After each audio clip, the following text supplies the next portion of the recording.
ಪ್ರಜ್ವಲ್ ರೇವಣ್ಣ ಅಶ್ಲೀಲ ವಿಡಿಯೋ ಪ್ರಕರಣಕ್ಕೆ ಸಂಬಂಧಪಟ್ಟಂತೆ ಈಗಾಗಲೇ ಒಂದು ಕಡೆ ಎಚ್ ಡಿ ರೇವಣ್ಣ ಪ್ರತಿಕ್ರಿಯಿಸಿದ್ದಾರೆ. ಈ ಮಧ್ಯೆ ದೇವೇಗೌಡ್ರೆ ಪ್ಲಾನ್ ಮಾಡಿ ಪ್ರಜ್ವಲನ್ನ ವಿದೇಶಕ್ಕೆ ಕಳಿಸಿದ್ದು ಎನ್ನುವ ಸ್ಫೋಟಕ ಹೇಳಿಕೆಯನ್ನ ಯಾದಗಿರಿಯ ದೇವತ್ಕಲ್ನಲ್ಲಿ ಸಿಎಂ ಸಿದ್ದರಾಮಯ್ಯ ನುಡಿದಿದ್ದಾರೆ.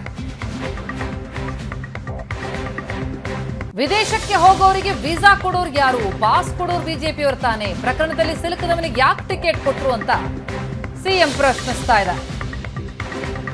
ದೇವೇಗೌಡ್ರೆ ಪ್ರಜ್ವಲ್ ರೇವಣ್ಣನನ್ನ ವಿದೇಶಕ್ಕೆ ಕಳಿಸ್ಕೊಟ್ಟಿದ್ದಾರೆ ಎನ್ನುವಂತಹ ಆರೋಪವನ್ನ ಮಾಡ್ತಾ ಇದ್ದಾರೆ ಸಿಎಂ ಸಿದ್ದರಾಮಯ್ಯ. ಜೊತೆಗೆ ಪ್ರಕರಣದಲ್ಲಿ ಸಿಲುಕದವನಿಗೆ ಯಾಕೆ ಟಿಕೆಟ್ ಕೊಟ್ರು ಅಂತ ಪ್ರಶ್ನಿಸ್ತಾ ಇದ್ದಾರೆ.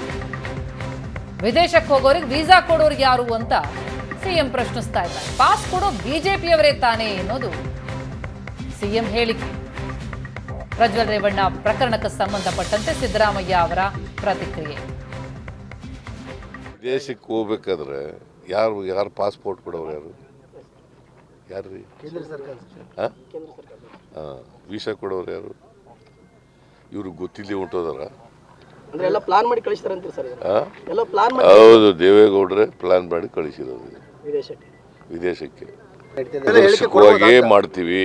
ಅಲ್ಲ ಸರ್, ಸಂತ್ರಸ್ತರು ಬಹಳ ಜನ ಅಧಿಕಾರಿಗಳಿದ್ದಾರೆ, ಅವರೆಲ್ಲ ಹೇಳಿಕೆ ಕೊಡ್ಬೋದಾ ಸರ್? ನಂಗೆ ಗೊತ್ತಿಲ್ಲ, ಇನ್ವೆಸ್ಟಿಗೇಷನ್ ಮಾಡಲಿ. ಈಗ ನಾನೇ ಎಲ್ಲನೂ ಮುಂಚಿತವಾಗಿ ಹಿಂಗೆ ಆಗ್ಬೋದು ಹಂಗೆ ಆಗ್ಬೋದು ಅಂತ ಊಹೆ ಮಾಡೋಕ್ಕಾಗಲ್ಲ. ಸೊ ತನಿಖೆ ಮಾಡಲಿ. ನಾವು SIT ಮಾಡಿದ್ದೀವಿ. ನಾವು ರಾಜಕೀಯವಾಗಿ ಇಂಟರ್ಫಿಯರ್ ಆಗಕ್ಕೆ ಹೋಗಲ್ಲ. SIT ಆ ಏಜೆನ್ಸಿ ಏನಿದೆ ಅದಕ್ಕೆ ಇಂಟರ್ಫಿಯರ್ ಆಗಕ್ಕೆ ಹೋಗಲ್ಲ. ರಾಜಕೀಯವಾಗಿ ಬಳಸ್ಕೊಳ್ಳೋಕ್ಕೆ ಪ್ರಯತ್ನ ಮಾಡಲ್ಲ. ಸೊ ತನಿಖೆ ಮಾಡಲಿ, ಕಾನೂನು ಪ್ರಕಾರ ತನಿಖೆ ಮಾಡಿ ಅವನು ಸಾಕ್ಷಿ ಏನಿದೆ ಅದ್ರ ಮೇಲೆ ಶಿಕ್ಷೆ ಮಾಡತಕ್ಕಂಥ ಕೆಲಸ ಮಾಡ್ತಾರೆ.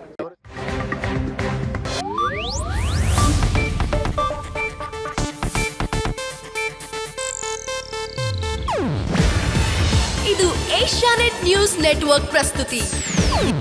ನೀವು ನೋಡ್ತಿದ್ದೀರಾ ಏಷ್ಯಾನೆಟ್ ಸುವರ್ಣ ನ್ಯೂಸ್.